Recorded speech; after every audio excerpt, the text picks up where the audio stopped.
ഇസ്തിഗ്ഫാറുകളും എല്ലാം അല്ലാഹു അവന്റെ അടുക്കൽ സ്വീകാര്യ യോഗ്യമായ അമലാക്കി മാറ്റുമാറാവട്ടെ. സലാത്ത് കൊണ്ട് അനുഗ്രഹിച്ച ഒരു മഹത്തായ മാസമാണ് ശഅബാൻ മാസം. ജീവിതത്തിൽ ഏറ്റവും കൂടുതൽ സലാത്ത് ചൊല്ലേണ്ട മാസത്തിലാണ് നമ്മൾ ഉള്ളത്. കാരണം ഖുർആനിൽ അല്ലാഹു തആല വിശ്വാസികളോട് നിങ്ങൾ സ്വലാത്ത് ചൊല്ലണം, മുഅ്മിനീങ്ങളെ നിങ്ങൾ സ്വലാത്ത് ചൊല്ലണം, കാരണം അല്ലാഹും അവന്റെ മലക്കുകളും അള്ളാഹുവിന്റെ ഹബീബിന്റെ പേരിൽ സ്വലാത്ത് ചൊല്ലുന്നു. അതുകൊണ്ട് മുഅ്മിനീങ്ങളെ നിങ്ങൾ സ്വലാത്ത് ചൊല്ലണമെന്ന് ഈ ഉമ്മത്തിന് അല്ലാഹു തആല ആ ഒരു മഹത്തായ സുന്നത്ത് ഇറക്കി കൊടുത്ത മഹത്തായ മാസമാണ് ശഅബാൻ മാസം. അത് മാത്രമല്ല, നമ്മുടെ നബിയുടെ മാസമാണെന്ന് നബി തങ്ങൾ തന്നെ പരിചയപ്പെടുത്തിയത് മാത്രമാണ് ഏറ്റവും വലിയ പ്രത്യേകത. അതും മാത്രമല്ല, പരിശുദ്ധമായ മസ്ജിദുൽ അഖ്സയിലേക്ക് നബി സല്ലല്ലാഹു അലൈഹി വസല്ലം തങ്ങൾ 17 മാസം തിരിഞ്ഞു നിന്ന് നിസ്കരിച്ചു. ഫലസ്തീനിലെ മസ്ജിദുൽ അഖ്സയിലേക്ക് 17 മാസക്കാലം നബി തങ്ങൾ തിരിഞ്ഞു നിന്ന് നിസ്കരിച്ചപ്പോൾ നബിയുടെ മനസ്സിന് വല്ലാത്തൊരു പ്രയാസം. ഇതൊരു ശരിയാവുന്നില്ലല്ലോ എന്നുള്ള ഭയങ്കരമായ മാനസികമായ ഒരു വിഷമം വന്നപ്പോ അല്ലാഹു തആല കൽപ്പിച്ചു, നബിയെ അങ്ങയുടെ മുഖത്തെ അങ്ങ് പരിശുദ്ധ കഅബാലയത്തിലേക്ക് തിരിച്ചോ. അങ്ങനെ കിബില മാറ്റത്തിന് വേണ്ടി അല്ലാഹു തആല 17 മാസങ്ങൾക്ക് ശേഷം 17 മാസം തിരിഞ്ഞു വന്നത് ഫലസ്തീനിലെ മസ്ജിദുൽ അഖ്സയിലേക്കാണ്. ഏത് ഫലസ്തീനിലെ മസ്ജിദുൽ അഖ്സ? 6ഓളം പ്രവാചകന്മാർ അന്തിയുറങ്ങുന്ന മസ്ജിദുൽ അഖ്സയുടെ പരിസരം. ഫലസ്തീൻ എന്ന് കേട്ടാൽ തന്നെ നമ്മുടെ ഹൃദയത്തിന്റെ അകത്തളങ്ങളിൽ ഒരു ഈമാനിന്റെ പ്രസരിപ്പ് തനിയെ വരും. കാരണം അവിടെയുള്ളത് മുഴുവനും സുന്നികളാണ്.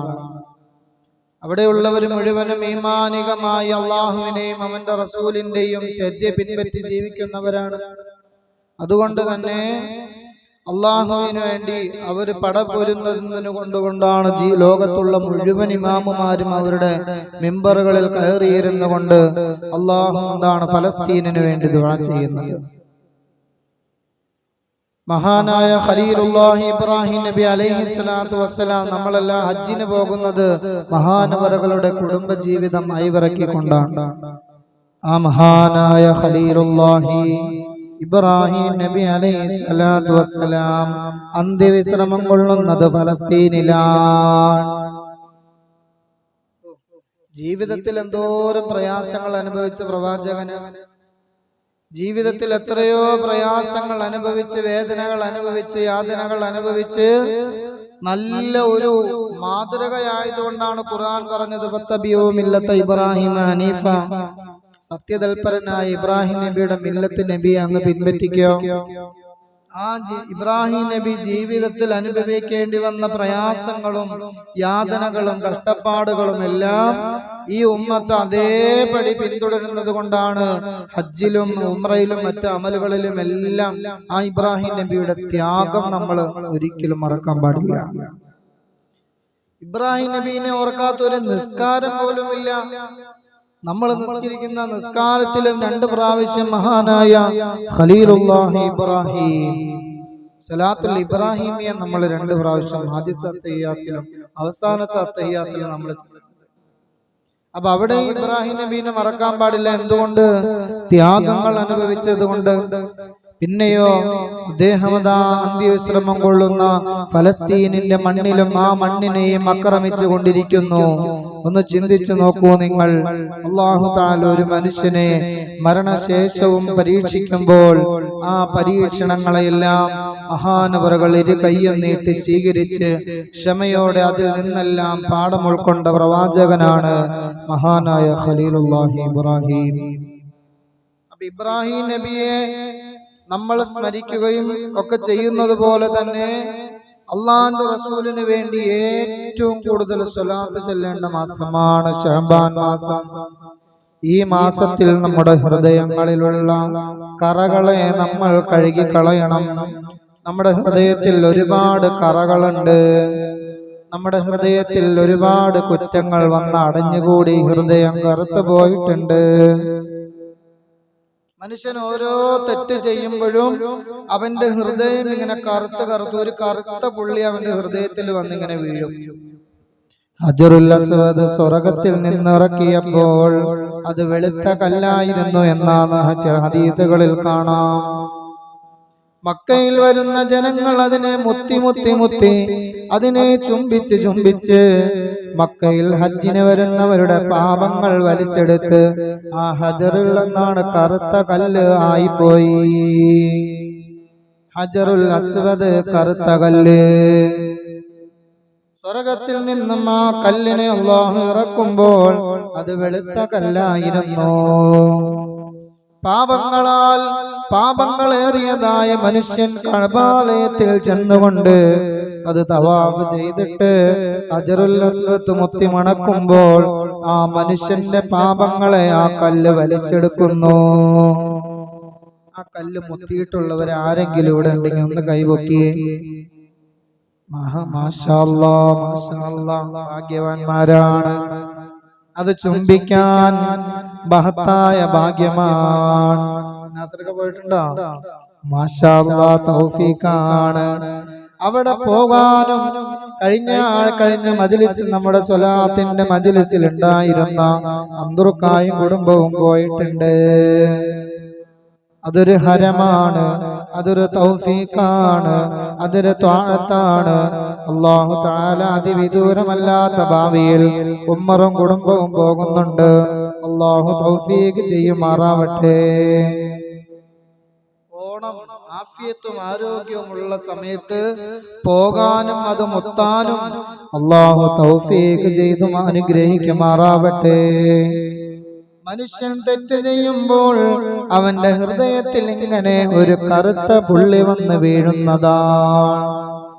ഓരോ തെറ്റുകൾ ഇങ്ങനെ ചെയ്യുമ്പോഴും അവന്റെ ശുദ്ധമായ ഹൃദയമുണ്ടല്ലോ, ആ ഹൃദയം ഇങ്ങനെ കറുത്തു പോകുമെന്ന് നബി മുഹമ്മദ് മുസ്തഫ. അങ്ങനെ അവന്റെ ഹൃദയത്തെ ശുദ്ധീകരിക്കാനുള്ള ഏറ്റവും വലിയ മന്ത്രമുണ്ടല്ലോ, അത് സ്വലാത്താണെന്ന് നബി മുഹമ്മദ് മുസ്തഫ. മനുഷ്യന്റെ ഹൃദയം ഹജറുൽ അസ്വദ് പോലെ കറുത്ത് പോകുന്നതാണ്. മനുഷ്യന്റെ ഹൃദയം കറുത്തു പോകുന്നതാണ്. എങ്ങനെയാ കറുത്തു പോകുന്നത്? അവന്റെ ഹൃദയത്തിൽ വിദ്വേഷമാണ്, അവന്റെ ഹൃദയത്തിൽ അസൂയയാണ്, അവന്റെ ഹൃദയത്തിൽ ദേഷ്യമാണ്, അവന്റെ ഹൃദയത്തിൽ പകയാണ്, എല്ലാവരെയും കൊല്ലണമെന്ന ചിന്തയാണ്. ഏതൊരു കുറ്റകൃത്യങ്ങളും നോക്കൂ നിങ്ങൾ, ദിനംപ്രതി പത്രമാധ്യമങ്ങൾ എടുത്തു നോക്കുമ്പോൾ കൊലപാതകമില്ലാത്ത ഒരു ദിവസമില്ല, കൊലപാതകത്തിന്റെ വാർത്ത കേൾക്കാത്ത ഒരു ദിവസമില്ല. ആരാണ് കൊല്ലുന്നത്? നിസ്സാര 14-20 വയസ്സിന്റെ ഇടയിലുള്ള പിഞ്ചോമന മക്കളാണ് പരസ്പരം കൊല്ലുന്നത്.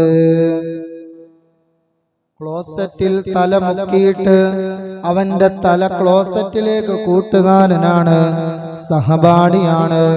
കുട്ടികളിലെ ക്രൈം, അതായത് കുറ്റകൃത്യങ്ങൾ ചെയ്യാനുള്ള ഒരു മനസ്സവരിൽ കൂടി വരികയാണ്. ഉറങ്ങിക്കിടന്ന ഉമ്മയെ കഴുത്തറുത്ത് കൊല്ലാൻ നോക്കിയത് ഈ കൊച്ചു കേരളത്തിലാണ്. അതുപോലെ കുട്ടികൾ പരസ്പരം തല്ലുപിടിക്കുന്നത് പണ്ടത്തെ പോലെയല്ല.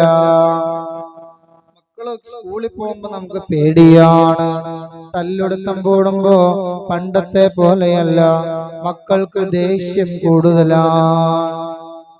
ഒന്ന് പറഞ്ഞ രണ്ടാം വാക്കിന് ചീത്തയാണ്, കേൾക്കാത്ത തെറികളാണ്.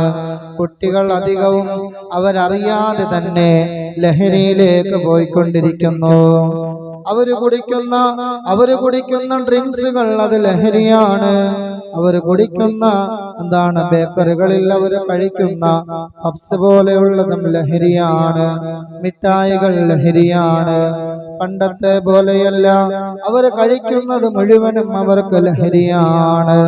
ലഹരി ചെന്ന് കഴിയുമ്പോൾ അവർക്ക് പ്രത്യേക ആനന്ദമാണ്, അവർ പ്രത്യേക ലോകത്താണ്, അവർ വിനോദത്തിന്റെ ലോകത്താണ്, ആ ലോകത്ത് ആരവരെ ശല്യം ചെയ്താൽ അതവന്റെ മാതാപിതാക്കളാണെങ്കിൽ പോലും അവരെ അവൻ വെല്ലുവിളിക്കുന്ന കാലമാണ്. ഒരു അധ്യാപകൻ മൊബൈൽ സ്കൂളിൽ കൊണ്ടുവന്നപ്പോ അത് വാങ്ങിവെച്ചതിന്റെ പേരിൽ അധ്യാപകനെ കൊന്നുകളയുമെന്ന് പറഞ്ഞ് വെല്ലുവിളിച്ച സാക്ഷര കേരളത്തിലാണ് നമ്മളുള്ളത്. സാറ് ഫോൺ മേടിച്ചു വെച്ചപ്പോ സാറ് പുറത്തേക്ക് ഇറങ്ങട്ടെ സ്കൂളിലോട്ട് കാണിച്ചു തരാം, കൊന്നുകളയും. അവൻ പേടിച്ചു പോയി. കോടതി കഴിഞ്ഞ ദിവസം ഒരു മെസ്സേജ് പുറപ്പെടുവിച്ചു. അധ്യാപകരുടെ കയ്യിൽ അവരുടെ വടി തിരികെ നൽകൂ. എന്തിനാണ് അങ്ങനെ പറഞ്ഞത്? പഴയകാലത്തുള്ള മക്കളെ തിരിച്ചു കൊണ്ടുവരാനാകും. ഒരു അധ്യാപകൻ ഒരു കുട്ടീനെ അടിച്ച അവൻ എന്താണ് ക്രിമിനൽ കുറ്റമാണ് ചെയ്യുന്നത്. പോക്സോയിൽ അകത്ത് പോയി കിടക്കേണ്ടവരും. പണ്ടത്തെ പോലെയുള്ള ഒരൊറ്റ കുട്ടിയെ മാനസികമായിട്ടോ ശാരീരികമായിട്ടോ ഒന്നും നമ്മൾ പറയാൻ പാടില്ല.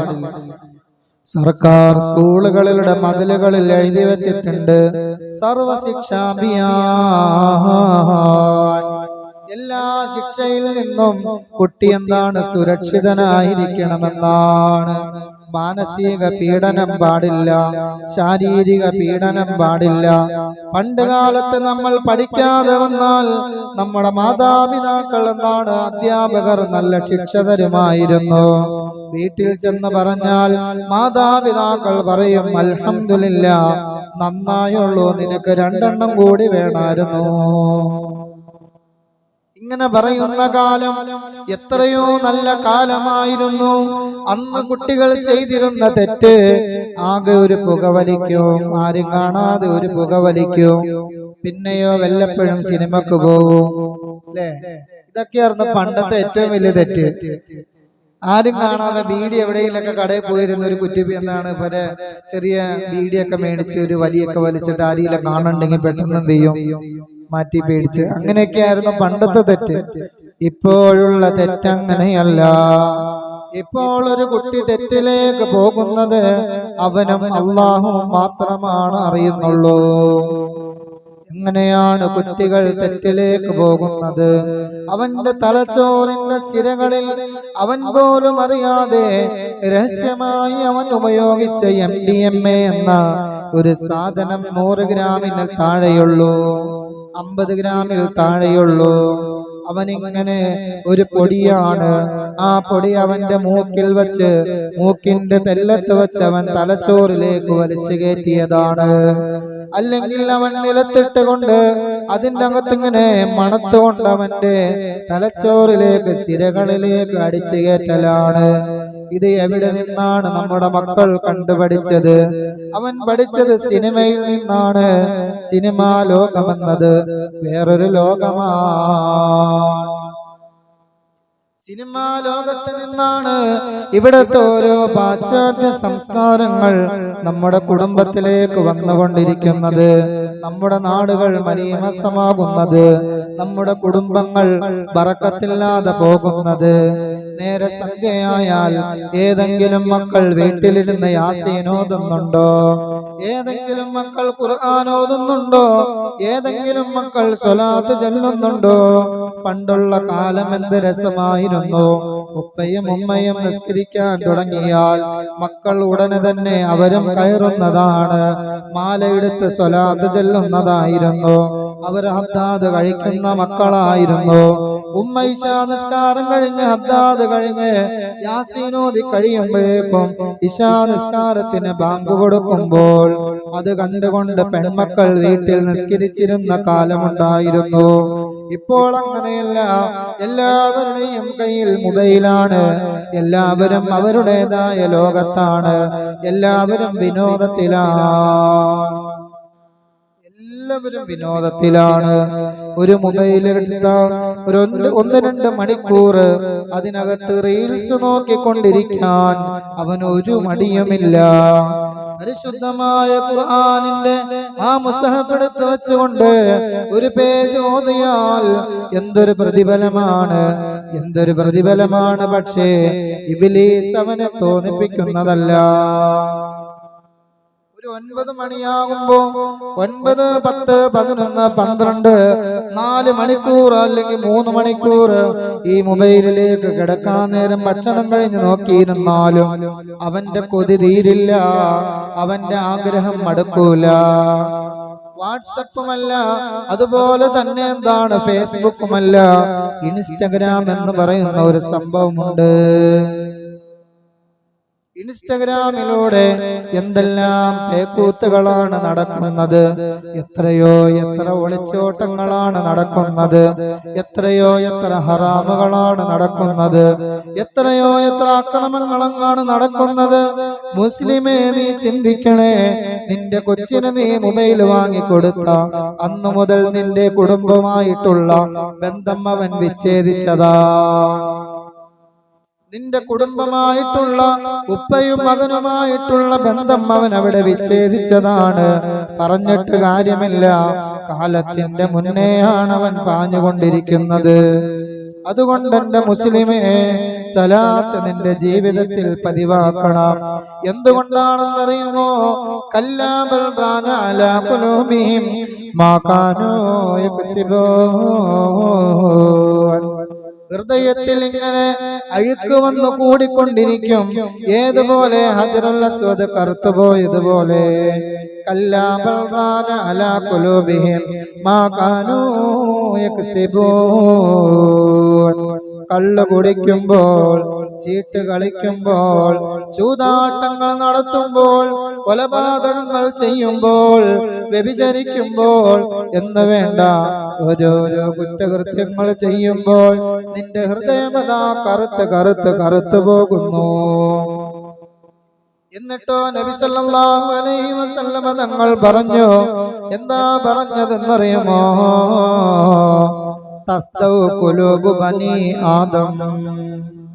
ആദം നബിയുടെ മക്കളുടെ ഹൃദയം കറുത്തുപോകും. തസ്തൗ ഖുലൂബു ബനി ആദം.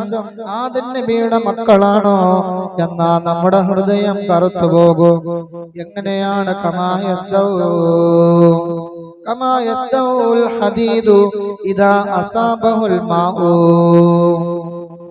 ഏതുപോലെയാണ് കറുത്തുപോകുന്നത്? കമാ യസ്തൗൽ ഹദീദു, ഇരുമ്പ് തുരുമ്പെടുക്കുന്നത് പോലെ. ഇദാ അസാബഹുൽ മാഉ, വെള്ളത്തിലാ ഇരുമ്പിന്റെ കഷ്ണമിട്ടാൽ എപ്രകാരമാണോ അത് തുരുമ്പെടുക്കുന്നത്, അപ്രകാരം മനുഷ്യന്റെ ഹൃദയത്തിൽ കറുപ്പ് വന്ന് കൂടുന്നതാണ്. പഴയ ഇരുമ്പ് കച്ചവടക്കാര്, ഇവിടെയല്ലട്ടെ, വേറെ നാട്ടിൽ ഞാൻ കേട്ടതാണ്. ചെറുപ്പത്തില് അവര് ഇരുമ്പിന് എന്നാണ് കനം കൂടാൻ വേണ്ടി തനി പച്ചിരുമ്പ് കൊണ്ടുവന്ന മണ്ണിലാണ് ഇടുന്നത്. നോക്കും, മുനോനിക്കാന് കുറ്റം പറഞ്ഞാണോ? അത് ഞാൻ ഇവിടെ അല്ലാതെ ഞാൻ ആദ്യം തന്നെ പറഞ്ഞതാ. ഞാൻ ആലപ്പുഴ പഠിക്കുമ്പോഴേ, അപ്പൊ ആലപ്പുഴ അവിടെ ഒരു വലിയ ഇരുമ്പിന്റെ ഗോഡൌണൊക്കെ ഉണ്ട്. അപ്പൊ അവരിങ്ങനെ ഇരുമ്പ് കൊണ്ടുവന്നിട്ട് തനി മണലിലാണ് ഇടണേ. അപ്പൊ ഓരോ മഴ പെയ്യുമ്പോഴും അവര് പറയണത്, ഈ സാധനം വെള്ളം കുടിക്കുമ്പോ അതിന്റെ കൂടെ ഇരുമ്പിന് മണ്ണിന്റെ ഇതും കൂടി കേറി വന്ന ഇരുമ്പിന് കനം കൂടുതലിട്ടു. നാളെ തൊട്ട് ഇനി നോനിക്ക മണ്ണിലിടണ്ട കേട്ടോ, ഉസ്താദ് പഠിപ്പിച്ചു എന്ന് പറഞ്ഞു. ഏതുപോലെ എന്നറിയുമോ? കമാ യസ്തൗൽ ഹദീദു, ഇരുമ്പ് തുരുമ്പെടുക്കുന്നത് പോലെ മനുഷ്യന്റെ ഹൃദയം കണ്ടാണ് തെറ്റുകൾ കൊണ്ട് മൂടും. ഇദാ അസാബഹുൽ മാഉ, വെള്ളം ഇരുമ്പിനോട് ടച്ച് ചെയ്യുമ്പോൾ ആ ഇരുമ്പിന്റെ കഷ്ണത്തിൽ എങ്ങനെയാണോ തുരുമ്പ് വരുന്നത്, ഇതുപോലെ മനുഷ്യന്റെ ഹൃദയത്തിൽ അഴുക്ക് വന്നു കൂടുന്നതാണ്. അഴുക്ക് വന്നു കൂടിയാൽ സഹാബത്ത് ചോദിച്ചു, വമാ ഖീല യാ റസൂലല്ലാഹ് വമാ ഇലാഹുഹാ യാ റസൂലല്ലാഹ്. നബിയേ, എങ്ങനെയാണ് ഹൃദയത്തിൽ വന്ന കറുപ്പുകൾ, ഹൃദയത്തിൽ വന്ന ഈ അഴുക്കുകൾ എങ്ങനെയാണ് നബിയെ ഞങ്ങൾ ശുദ്ധിയാക്കുക? എങ്ങനെയാണെന്നറിയുമോ? നബി തങ്ങൾ പറഞ്ഞു, കസറത്തു തിലാവത്തിൽ ഖുർആൻ വകസറത്തുൽ അദ്കാർ വകസറത്തുസ് സ്വലാത്ത് ശഫീഉനാ റസൂലുള്ളാഹി. ധാരാളം ഖുർആൻ പാരായണം ചെയ്യുന്നതിലൂടെ നമ്മുടെ ഹൃദയത്തിൽ വന്നടിഞ്ഞുകൂടിയ അഴുക്കുകൾ അത് ഡിറ്റർജന്റ് ശുദ്ധിയാക്കുന്നത് പോലെ നമ്മുടെ ഹൃദയങ്ങളെ ശുദ്ധിയാക്കുന്നതാണ്.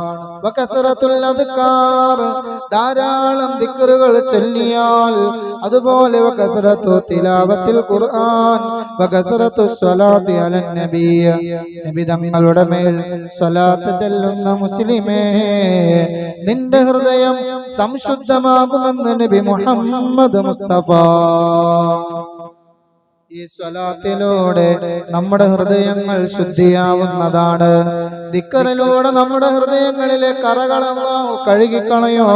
ഇസ്തിഗ്ഫാറിലൂടെ നമ്മുടെ ഹൃദയത്തിന്റെ കറുപ്പുകളെ അല്ലാഹു തആല ശുദ്ധിയാക്കും. അതുകൊണ്ട് എന്റെ മുസ്ലിമേ, നീ ഏറ്റവും കൂടുതൽ സ്വലാത്ത് ചൊല്ലേണ്ട മാസമാണ് ശഅബാൻ മാസം. ചൊല്ലൂലേ?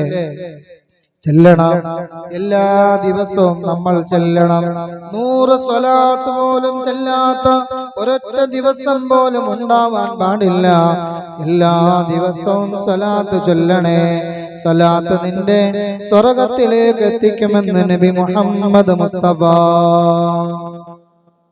ഒരു സ്വലാത്ത് ചൊല്ലിയാൽ 40 അത്ഭുതങ്ങളാണ് അവിടെ സംഭവിക്കുക. അതുകൊണ്ട് സ്വലാത്ത് നമ്മുടെ ജീവിതത്തിന്റെ പരിചയമാണ്. എല്ലാ കുറ്റങ്ങളിൽ നിന്നും അവനെ സംരക്ഷിക്കുന്ന പരിചയമാണ് സ്വലാത്ത്.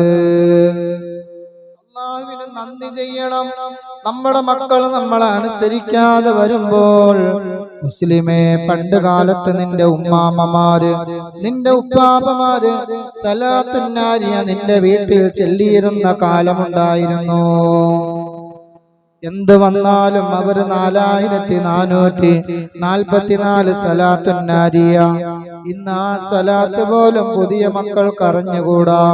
തൻഹല്ലു ബിഹിൽ ഉഖദ്, തൻഹല്ലു ബിഹിൽ ഉഖദു വതൻഫറജു ബിഹിൽ ഖുറബു വതുഖുല്ലാഹു ബിഹിൽ ഹവായിജു.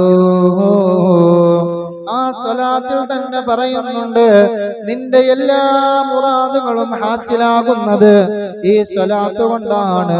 വതുഖുല്ലാഹു ബിഹിൽ ഹവായിജു.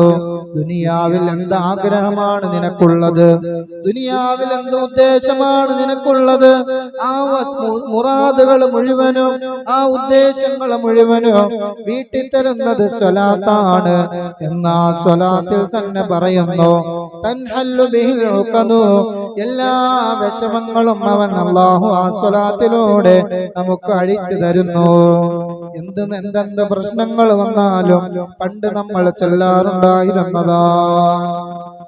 ആരെങ്കിലും ചൊല്ലാറുണ്ടോ? സലാത്തുൽ ഫാത്തിഹ ചൊല്ല പതിവാക്കിയ നല്ലതാണ്. ഒരു സ്വലാത്തിന് 6 ലക്ഷം പ്രതിഫലം കിട്ടുന്ന സ്വലാത്താണ് സ്വലാത്തുൽ ഫാത്തിഹ. ഒരെണ്ണം ചൊല്ലിയാൽ 6 ലക്ഷം. ഏതാണത്? അല്ലാഹുമ്മ സല്ലി അലാ സയ്യിദിനാ മുഹമ്മദിൻ അൽ ഫാത്തിഹി ലിമാ ഉഗ്ലിക വൽ ഖാതിമി ലിമാ സബക നാസിറിൽ ഹഖ് ബിൽ ഹഖ് വൽ ഹാദി ഇലാ സിറാത്തികൽ മുസ്തഖീം വഅലാ ആലിഹി ഹഖ ഖദ്രിഹി വ മിഖ്ദാരിഹിൽ അളീം. ഇത് പതിവാക്കിയാൽ ഒരുപാട് അനുഗ്രഹങ്ങൾ കൊണ്ട് അല്ലാഹു തആല നിറയ്ക്കുന്നതാണ്. ഇത് പതിവാക്കിയാൽ അല്ലാഹു സുബ്ഹാനഹു വ തആല ഒരുപാട് അനുഗ്രഹങ്ങൾ കൊണ്ട് നിറയ്ക്കുന്നതാണ്. ഈ ആയത്തിറങ്ങുന്നത് തന്നെ ഈ ശഅബാനിലാണ്. ഇന്നല്ലാഹു വ മലായികതഹു യുസല്ലൂന അലൻ നബിയ്യ യാ അയ്യുഹല്ലദീന ആമനൂ സല്ലു അലൈഹി വസല്ലിമു തസ്ലീമാ. ഈ സൂറത്ത് എന്താണ്? സൂറത്തുൽ അഅറാഫിലാണെന്ന് തോന്നുന്നു. ഈ ആയത്തിറങ്ങിയത് എന്താണ്? ശഅബാൻ മാസത്തിലാണ്. നിങ്ങൾ സ്വലാത്ത് ചൊല്ലണം. സ്വലാത്തുൽ ഫാത്തിഹ ഒരാൾ 11 ചൊല്ലിയാൽ അന്നേ ദിവസം അവന്റെ നന്മകൾ എഴുതുന്ന മലക്കുകൾ 24 മണിക്കൂർ അവന്റെ നന്മകൾ എഴുതിയാൽ തീരുകയില്ല എന്ന് മഹാന്മാര് പഠിപ്പിക്കുന്നു. സ്വലാത്തുൽ ഫാത്തിഹ ഒരാൾ 11 ചൊല്ലിയാൽ നന്മകൾ എഴുതുന്ന മലക്കുകൾക്ക് അന്നത്തെ 24 അവേഴ്സ് അവന്റെ നന്മകൾ എഴുതിയാൽ അത് തീരൂല. 17 ഒരാൾ ചൊല്ലിയാൽ 1 കോടി സ്വലാത്ത് ചൊല്ലിയ കൂലിയാണെന്ന് നബി മുഹമ്മദ് മുസ്തഫ. 17 സ്വലാത്തുൽ ഫാത്തിഹ ചൊല്ലിയാൽ 1 കോടി സ്വലാത്ത് ചൊല്ലിയ കൂലിയാണ്. 100 എണ്ണം ചൊല്ലിയാലുള്ള പ്രതിഫലം എന്താണ്? അവന്റെ പാപങ്ങൾ മാച്ചു കളയുന്നതാണ്, അവന് സ്വർഗം നിർബന്ധമാകുന്നതാണ്. അല്ലാഹു തആല എന്തുകൊണ്ടാണ് ഈ സ്വലാത്തിന് ഇത്ര കൂലി എന്നറിയുമോ? ഇന്നല്ലാഹു മലായികതഹു, അല്ലാഹുവും അവന്റെ മലക്കുകളും നബി തങ്ങൾക്ക് സ്വലാത്ത് ചൊല്ലുന്നു. ആ ചൊല്ലുന്ന സ്വലാത്താണ് സ്വലാത്തുൽ ഫാത്തിഹ. അല്ലാഹു തആല ചൊല്ലാൻ വേണ്ടി തിരഞ്ഞെടുത്ത സ്വലാത്താണ് ഇത്, സ്വലാത്തുൽ ഫാത്തിഹ. അതുകൊണ്ടാണ് ഇതിന്റെ പ്രതിഫലം എത്ര കൂടാൻ കാരണം. അതുകൊണ്ട് തന്നെ മഹാന്മാരായ പണ്ഡിതന്മാര് അവരുടെ ദുആകളിൽ സ്വലാത്തുൽ ഫാത്തിഹ ഉൾപ്പെടുത്തിയിരുന്നു. സ്വലാത്തുന്നാരിയ പണ്ട് കാലങ്ങളിൽ പൊള്ളലേൽക്കുമ്പോൾ നമ്മൾ സ്വലാത്തുന്നാരിയ പതിവാക്കിയിരുന്നു. സ്വലാത്തുകൾ നമ്മുടെ ജീവിതത്തിൽ നിന്നും അന്നം നിന്നു പോകുമ്പോൾ നമ്മളിലേക്ക് പ്രശ്നങ്ങൾ കടന്നു വരുന്നു. നാളെ ഒരു സഹോദരന്റെ ഓപ്പറേഷന് വിധേയനാകാൻ നമ്മുടെ സഹോദരനാണ്, നമ്മുടെ പരീതിക്കാട് മകനാണ്. അല്ലാഹു ആ പൊന്നുമോന് പരിപൂർണ ശിവ കൊടുക്കുമാറാവട്ടെ, ആഫിയത്ത് കൊടുക്കുമാറാവട്ടെ. ചെവിയുടെ ഒരു സർജറിക്ക് വേണ്ടി നാളെ അഡ്മിറ്റ് ആവുകയാണ്. അല്ലാഹുവേ, സ്വലാത്തിന്റെ ബറക്കത്ത് കൊണ്ട് പരിപൂർണ ശിവ കൊടുക്കണം അല്ലാ, ആഫിയത്ത് കൊടുക്കണം അല്ലാ, ആരോഗ്യം കൊടുക്കണം അല്ലാ. സ്വലാത്ത് എന്ന നമ്മുടെ ജീവിതത്തിന്റെ ഒരു പരിചയമായിരിക്കണം. സ്വലാത്തില്ലാത്ത ജീവിതം എന്റെ മുസ്ലിമേ നിനക്ക് ചിന്തിക്കാൻ പോലും കഴിയാൻ പാടില്ല. സ്വലാത്തില്ലാത്ത ജീവിതം എന്നത് നിനക്ക് നഷ്ടം തന്നെയാണ്. നബി സല്ലല്ലാഹു അലൈഹി വസല്ലം തങ്ങൾ പറയുന്നു, അക്സിറു സ്വലാത്ത അലയ്യ ഫഇന്നഹാ നൂറുൻ ഫിൽ ഖബർ. എന്റെ പേരിലുള്ള സ്വലാത്ത് നിങ്ങൾ അധികരിപ്പിക്കണം. കാരണം എന്താണെന്നറിയുമോ? ഫഇന്നഹാ നൂറുൻ ഫിൽ ഖബർ. ആരുമാരും സഹായത്തിനില്ലാത്ത, ഒരാളുടെയും ചലനങ്ങൾ കാണാൻ പറ്റാത്ത കൂരിരുട്ടായ പള്ളിക്കുടിയിലെ ഖബറിൽ നീ ചെന്ന് കിടക്കുമ്പോൾ ആ നിന്റെ ഇരുൾ മുറ്റിയ ഖബറിലുണ്ടല്ലോ ആ സ്വലാത്ത്, ഫഇന്നഹാ നൂറുൻ ഫിൽ ഖബരി ശഫീഉനാ റസൂലുള്ളാഹി. ആരുമാരുമില്ലാത്ത ഖബറ്, ആ മണ്ണറയാകുന്ന ഖബറ് നിനക്ക് മണിയറയാകണമെങ്കിൽ പൊന്നുമോനെ നീ സ്വലാത്ത് പതിവാക്കണേ. അക്സിറു സ്വലാത്ത അലയ്യ ഫഇന്നഹാ നൂറുൻ ഫിസ്സിറാത്ത്. എന്റെ മുസ്ലിമേ, നിങ്ങൾ സ്വലാത്ത് പതിവാക്കണം. കാരണം സിറാത്ത് എന്ന പാലത്തിലുണ്ടല്ലോ അത് പ്രകാശമാണെന്ന് നബി മുഹമ്മദ് മുസ്തഫ. സിറാത്ത് എന്ന പാലത്തിലും അത് പ്രകാശമാണ്. ആ പ്രകാശത്തിന്റെ വെളിച്ചത്തിൽ നിനക്കത് വിട്ടുകടക്കാനാവുന്നതാണ്. അക്സിറു സ്വലാത്ത അലയ്യ ഫഇന്നഹാ നൂറുൻ ഫിൽ ജന്ന ശഫീഉനാ റസൂലുള്ളാഹി. സ്വർഗത്തിലും നിനക്ക് പ്രകാശമാണ്. ദുനിയാവിൽ നീ കറകളഞ്ഞു ചെല്ലിയാൽ നിനക്കുള്ള പ്രതിഫലം അത് 40 അത്ഭുതങ്ങളാണ് ഒരു സ്വലാത്തിലൂടെ സംഭവിക്കുന്നത്. 10 നന്മ എഴുതപ്പെടും, 10 തിന്മ മാറ്റപ്പെടും, 10 പദവി ഉയർത്തും നിന്നെ തൊട്ട് അല്ലാഹു തആല. അതാണ് നിനക്ക് അല്ലാഹു 10 സ്വലാത്ത് ചൊല്ലുന്നതാണ്. 40 അത്ഭുതങ്ങളാണ് സംഭവിക്കുന്നത്. അതുകൊണ്ട് എന്റെ മുസ്ലിമേ, ജീവിതത്തിൽ ഏറ്റവും കൂടുതൽ സ്വലാത്ത് ചൊല്ലേണ്ട സമയമാണ് ഈ ദിവസം, ഈ മാസം. കടന്നുപോയത് റജബാണ്, ഇനി നമ്മൾ നിലകൊള്ളുന്നത് ശഅബാനിലാണ്. ധാരാളം സ്വലാത്ത് ചൊല്ലാൻ അല്ലാഹുവേ നീ തൗഫീഖ് ചെയ്യണേ അല്ലാഹ്. സല്ലല്ലാഹു അലൈഹി വസല്ലം. സല്ലല്ലാഹു അലാ മുഹമ്മദ് സല്ലല്ലാഹു അലൈഹി വസല്ലം. അല്ലാഹുമ്മ സല്ലി അലാ മുഹമ്മദ് യാ റബ്ബി സല്ലി അലൈഹി വസല്ലം. അർഹമുർ റഹീമീനായ രാജസയ്യിദായ അൽ മലിക്കുൽ ജബ്ബാറായ റഹ്മാനേ, ഇന്നത്തെ സ്വലാത്തിന്റെ ഭക്ഷണം നൽകുന്ന സഹോദരനെ നീ സ്വീകരിക്കണേ അല്ലാഹ്. അതൊരു ജാരിയായ സ്വതക്കയാക്കണേ റഹ്മാനെ. ഈ സ്വലാത്തിന്റെ സദസ്സിൽ വന്നിരുന്ന മുഅ്മിനീങ്ങൾ മുഅ്മിനാത്തുകൾ ആ ഭക്ഷണം കഴിച്ച് അൽഹംദുലില്ലാഹ് പറയുമ്പോൾ അതിന്റെ തവാബ്, അതിന്റെ പ്രതിഫലം അവരുടെ കുടുംബത്തിൽ നിന്നും മരണപ്പെട്ടു പോയവരിലേക്ക് എത്തിക്കണേ അല്ലാ. അതിന്റെ ബറക്കത്ത് അവരുടെ കച്ചവടത്തിൽ നീ കൊടുക്കണേ അല്ലാ. അല്ലാഹുവേ അവരുടെ കുടുംബ ജീവിതത്തിൽ നീ കൊടുക്കണേ അല്ലാ. അല്ലാഹുവേ അവരുടെ വരുമാന മാർഗത്തിൽ നീ ബറക്കത്ത് ചൊരിയണേ അല്ലാ. എന്തെന്ത് മുറാദുകൾ മനസ്സിൽ വെച്ചുകൊണ്ടാണോ ഇന്നത്തെ ഭക്ഷണത്തിന് വേണ്ടി അവർ പൈസ കൊടുത്തത്, നീ സ്വീകരിക്കണേ അല്ലാ, നീ കബൂലാക്കണേ അല്ലാ. അത്യാസന്ന നിലയിൽ കഴിയുന്ന സഹോദരന് വേണ്ടി, നമ്മുടെ മുഖ്യ ഉസ്താദിന്റെ സഹോദരനാണ്, അല്ലാഹുവേ നീ ശിവ കൊടുക്കണേ അല്ലാ. കാരുണ്യവാനായ റഹ്മാനെ, കരുണാനിധിയായ കരുണാവാരിധിയായ റഹ്മാനെ, ആ സഹോദരന് നീ ആഫിയത്ത് കൊടുക്കണം അല്ലാ, ആരോഗ്യം കൊടുക്കണം അല്ലാ, ദീർഘായുസ് കൊടുക്കണം അല്ലാ. അല്ലാഹുവേ മരണമാണ് ഉത്തമമെങ്കിൽ ഈമാനോട് കൂടെയുള്ള മരണം കൊടുക്കണം അല്ലാ. അല്ലാഹുവേ മരണമാണ് ഖൈറെങ്കിൽ അല്ലാഹുവേ ഈമാനോട് കൂടെയുള്ള മരണം കൊടുക്കണം അല്ലാ. ജീവിതമാണ് ഉത്തമമെങ്കിൽ അല്ലാഹുവേ കാമിലായ ആഫിയത്തുള്ള ദീർഘായുസ് കൊടുക്കണം അല്ലാ. അല്ലാഹുവേ എല്ലാ രോഗങ്ങളും നീ ശിഫയാക്കണം അല്ലാ. ഞങ്ങൾക്ക് ഓരോരുത്തർക്കും നീ ആഫിയത്ത് നൽകണ റഹ്മാനെ. വിവിധങ്ങളായ രോഗങ്ങൾ കൊണ്ട് കഷ്ടപ്പെടുന്നവരാണ് റബ്ബേ. പുറത്ത് പറയാൻ മടിക്കുന്ന രോഗങ്ങൾ കൊണ്ട് പ്രയാസപ്പെടുന്നവരാണല്ലോ. അല്ലാഹുവേ ഞങ്ങളുടെ രോഗങ്ങൾ നിനക്കറിയാമല്ലോ റഹ്മാനെ.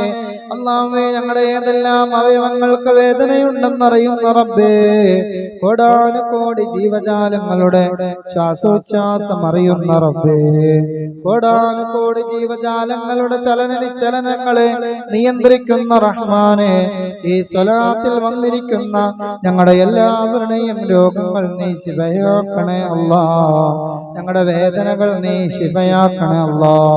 അല്ലാഹുവേ ഞങ്ങളുടെ രോഗങ്ങളിൽ നിന്ന് ഞങ്ങളെ സലാമത്താക്കണേ റബ്ബേ.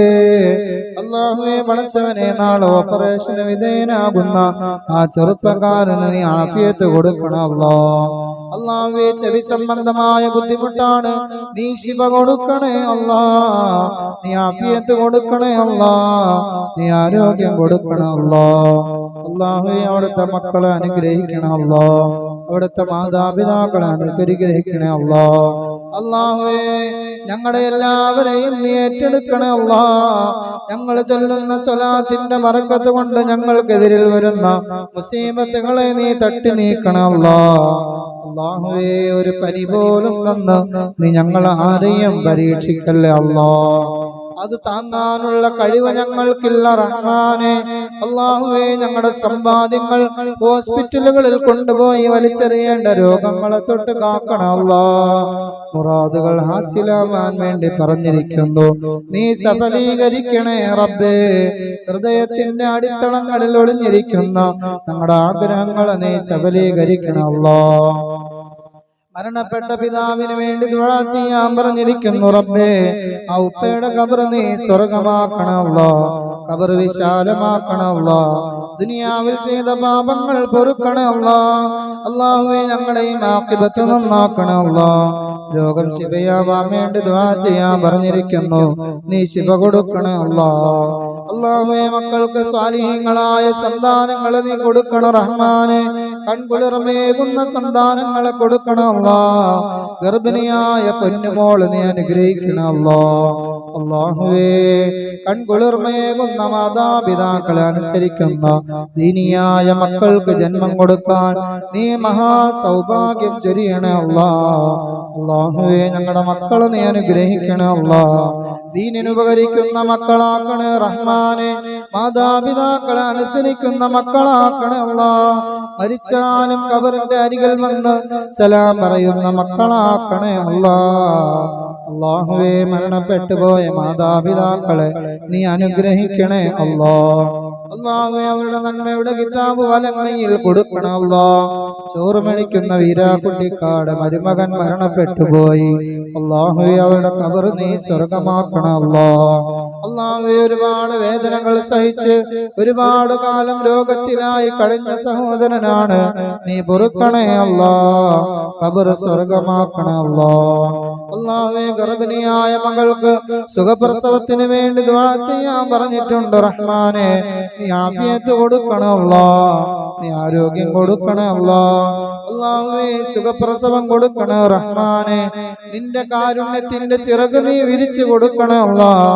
ആ മാതാപിതാക്കളെ നീ ബുദ്ധിമുട്ടിലാക്കല്ലേ റഹ്മാനെ. അല്ലാഹുവേ ഞങ്ങളുടെ മുറാദുകൾ നീ ഹാസിലാക്കണേ റബ്ബേ. അല്ലാഹുവേ ഞങ്ങളുടെ മക്കൾ SSLC പരീക്ഷ നേരിടാൻ പോകുന്നു അല്ലാഹ്, മദ്രസയിൽ പൊതുപരീക്ഷ നേരിടാൻ പോകുന്നു റഹ്മാനെ. അടുത്ത ശനിയും ഞായറും പൊതുപരീക്ഷയാണ്. ഞങ്ങളുടെ മക്കൾക്ക് നല്ല ബുദ്ധി കൊടുക്കണേ അല്ലാഹ്, നല്ല ഓർമ്മശക്തി കൊടുക്കണേ അല്ലാഹ്, ആഫിയത്ത് കൊടുക്കണേ അല്ലാഹ്. SSLC പരീക്ഷ എഴുതുന്ന ഈ നാട്ടിലുള്ള മുഴുവൻ മക്കളെയും നീ അനുഗ്രഹിക്കണം റബ്ബേ. ഈ സ്വലാത്തിന്റെ സദസ്സിൽ വന്നിരിക്കുന്ന പൊന്നുമക്കളെ നീ അനുഗ്രഹിക്കണം അല്ലാഹ്. അല്ലാഹുവേ അവർക്ക് നല്ല ഓർമ്മശക്തി കൊടുക്കണം അല്ലാഹ്, നല്ല ബുദ്ധിശക്തി കൊടുക്കണം അല്ലാഹ്. എല്ലാ വിഷയങ്ങളിലും ഫുൾ മാർക്ക് കൊടുക്കണം അല്ലാഹ്. A+ കൊടുത്തുകൊണ്ട് തന്നെ നീ അനുഗ്രഹിക്കണം അല്ലാഹ്. അല്ലാഹുവേ റമളാൻ മാസം മരണപ്പെട്ടു പോയ മാതാപിതാക്കൾക്ക് വേണ്ടി ദുആ ചെയ്യാൻ പറഞ്ഞിരിക്കുന്നു. മഹാസൗഭാഗ്യം ചെയ്തവരാണ്. റമളാനിൽ അങ്ങനെ എല്ലാവർക്കും മരിക്കാൻ കഴിയുന്നതല്ല. അല്ലാഹുവേ റമളാനിൽ മരണപ്പെട്ടു പോയ മാതാപിതാക്കളുടെ ഖബറിടങ്ങൾ നീ സ്വർഗമാക്കണേ അല്ലാഹ്.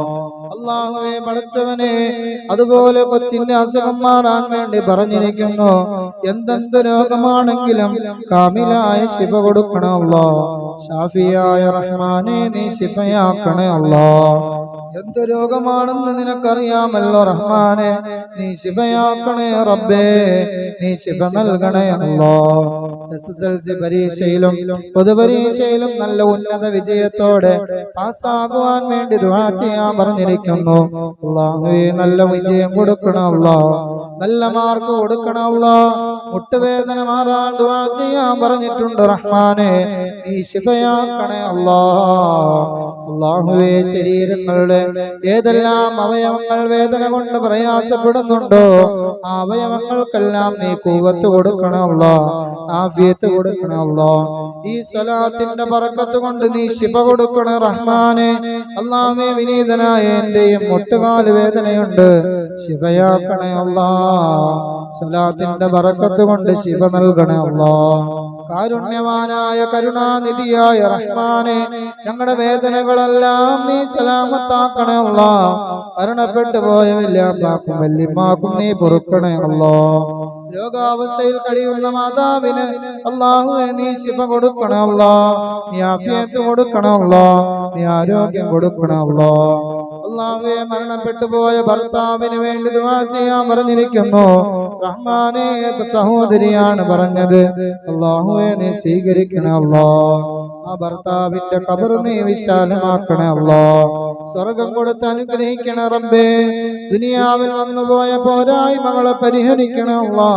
കടം വീടാനും രോഗം മാറാനും മരണപ്പെട്ടവർക്ക് വേണ്ടി ദുആ ചെയ്യാനും പറഞ്ഞിരിക്കുന്നു. കടത്തിലായി ജീവിച്ച് കടത്തിലായി മരിക്കേണ്ട ഗതികേട് വരുത്തല്ലേ അല്ലാഹ്. ഞങ്ങളുടെ കടങ്ങളെല്ലാം പൂർത്തീകരിക്കണം അല്ലാഹ്. അല്ലാഹുവേ കടത്തിലായി വിഷമിക്കുന്ന ആ കുടുംബത്തിന് നീ അനുഗ്രഹിക്കണം റബ്ബേ. എത്രയും വേഗം അത് പൂർത്തീകരിക്കാനുള്ള ഭാഗ്യം കൊടുക്കണം അല്ലാഹ്. എല്ലാ രോഗങ്ങളും ശിഫയാക്കണേ റഹ്മാനെ. സാമ്പത്തികമായ പ്രതിസന്ധിയിൽ നിന്ന് സലാമത്താക്കാൻ ദുആ ചെയ്യാൻ പറഞ്ഞിരിക്കുന്നു. അല്ലാഹ് നീ സലാമത്ത് കൊടുക്കണം അല്ലാഹ്. അല്ലാഹുവേ കുടുംബജീവിതം സന്തോഷത്തിലാക്കണം അല്ലാഹ്. കച്ചവടത്തിൽ ബറക്കത്ത് ചൊരിയണ റഹ്മാനെ. അല്ലാഹുവേ കച്ചവടത്തിൽ ബറക്കത്ത് ചൊരിയണ റബ്ബേ. ഏർപ്പെടുന്ന തൊഴിലുകളിൽ നീ ഖൈർ കൊടുക്കണം അല്ലാഹ്. അല്ലാഹുവേ പടച്ചവനെ, ഞങ്ങളുടെ കുടുംബങ്ങളിൽ നിന്നും മരണപ്പെട്ടു പോയവരും ജീവിച്ചിരിക്കുന്നവരുമായ മുഴുവൻ ആളുകളെയും നീ അനുഗ്രഹിക്കണം അല്ലാഹ്. മരണപ്പെട്ടു പോയവർക്ക് മഗ്ഫിറത്ത് കൊടുക്കണം അല്ലാ. ജീവിച്ചിരിക്കുന്നവർക്ക് നീ ആഫിയത്തും ആരോഗ്യവും കൊടുക്കണം റഹ്മാനെ.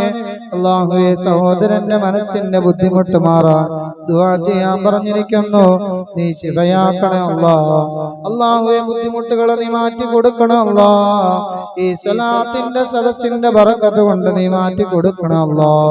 ഞങ്ങളുടെ എല്ലാവരുടെയും മനസ്സിലുള്ള ഹലാലായ മുറാദുകൾ എന്തെല്ലാമാണോ അതെല്ലാം നീ സലാമത്താക്കണം അല്ലാ. അല്ലാഹുവേ, ഞങ്ങളുടെ മക്കളെ നീ അനുഗ്രഹിക്കണം അല്ലാ. ദീനിന് ഉപകരിക്കുന്ന മക്കളാക്കണം അല്ലാ. വിൽക്കാൻ ഉദ്ദേശിച്ച സ്ഥലം എത്രയും വേഗം വിറ്റ് കിട്ടാൻ വേണ്ടി ദുആ ചെയ്യാൻ പറഞ്ഞിരിക്കുന്നു. അല്ലാഹുവേ, അവരുടെ ആഗ്രഹം അനുസരിച്ച് അത് കച്ചവടമാകണം അല്ലാ. കാരുണ്യവാനായ അല്ലാഹ്, കരുണാനിധിയായ റഹ്മാനെ, അവരുടെ മനസ്സിലെ ആഗ്രഹം എങ്ങനെയാണോ ഈ സ്വലാത്തിന്റെ ബറക്കത്ത് കൊണ്ട് അതിന് നീ വിൽപ്പന നടത്തി അനുഗ്രഹിക്കണം അല്ലാഹ്. എത്രയും പെട്ടെന്നത് കച്ചവടമാകാൻ നീ തൗഫീഖ് ചെയ്യണം അല്ലാഹ്. അല്ലാഹുവേ, കിഡ്നി സ്റ്റോൺ കൊണ്ട് പ്രയാസപ്പെടുന്ന ഉപ്പാക്ക് വേണ്ടി ദുആ ചെയ്യാൻ പറഞ്ഞിരിക്കുന്നു റഹ്മാനെ. നാളെ സ്കാനിംഗ് ആണ്, റിപ്പോർട്ട് നീ നെഗറ്റീവ് ആക്കണേ അല്ലാഹ്. ബുദ്ധിമുട്ടൊന്നും കൂടാതെ പ്രയാസമൊന്നുമില്ലാതെ ആഫിയത്തുള്ള ദീർഘായുസ് കൊടുക്കണം റഹ്മാനെ. അല്ലാഹുവേ, പരിപൂർണമായ ആഫിയത്തും ആരോഗ്യവും കൊടുക്കണം അല്ലാഹ്. എല്ലാ രോഗത്തിൽ നിന്നും ബുദ്ധിമുട്ടിൽ നിന്നും ഇരിക്കുന്ന ഞങ്ങൾ ഓരോരുത്തരെയും മുഅ്മിനീങ്ങൾ, മുഅ്മിനാത്തുകൾ, സഹോദരിമാർ, കുട്ടികൾ എല്ലാവരെയും നീ കാക്കണം അല്ലാഹ്. സലാത്തിന്റെ ബറക്കത്ത് കൊണ്ട് ഞങ്ങളുടെ മക്കളെ നീ ഹലാലായ മാർഗത്തിൽ നയിക്കണേ അല്ലാഹ്. ദീനിന് ഉപകരിക്കുന്ന മക്കളാക്കണേ അല്ലാഹ്.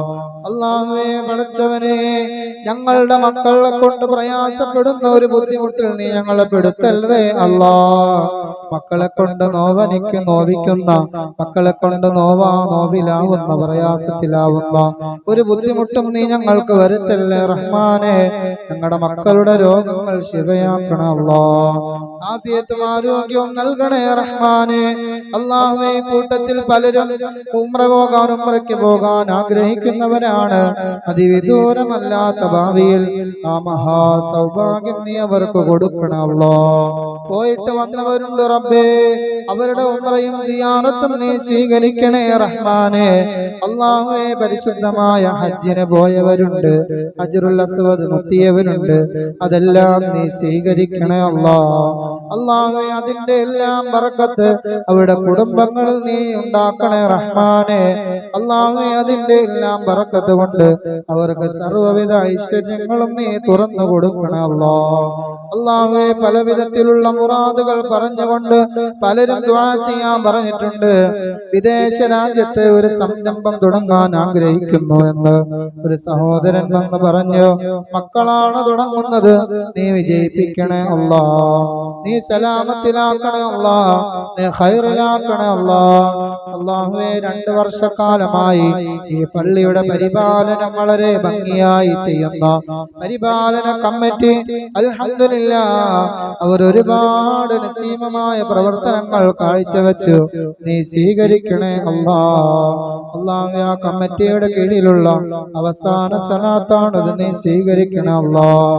അല്ലാഹുവേ, പടച്ചവനെ, നിന്റെ പള്ളിയുടെ പരിപാലനത്തിന് വേണ്ടി എത്രയോ ആത്മാർത്ഥതയോടെ ചെയ്ത പ്രവർത്തനങ്ങളാണെങ്കിലോ ഹൃദയത്തിന്റെ ചലനമറിയുന്ന റബ്ബേ, അർഹമായ പ്രതിഫലം കൊടുക്കണം അല്ലാഹ്.